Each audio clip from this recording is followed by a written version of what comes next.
বিসমিল্লাহির রহমানির রহিম। আমি মরহুমা বেগম খালেদা জিয়ার বড় সন্তান তারেক রহমান। আমি আজকে এখানে উপস্থিত সকল ভাইয়েরা এবং বোনেরা যারা উপস্থিত আছেন, মরহুমা বেগম খালেদা জিয়া জীবিত থাকাকালীন অবস্থায় যদি আপনাদের কারো কাছ থেকে কোনো ঋণ নিয়ে থাকেন, দয়া করে আমার সাথে যোগাযোগ করবেন। আমি সেটি পরিশোধের ব্যবস্থা করব ইনশাআল্লাহ।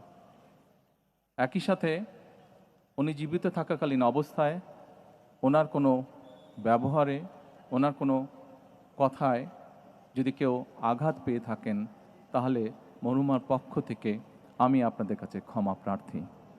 দোয়া করবেন আল্লাহ তাআলা যাতে ওনাকে বেহেশত দান করেন। আসসালামু আলাইকুম।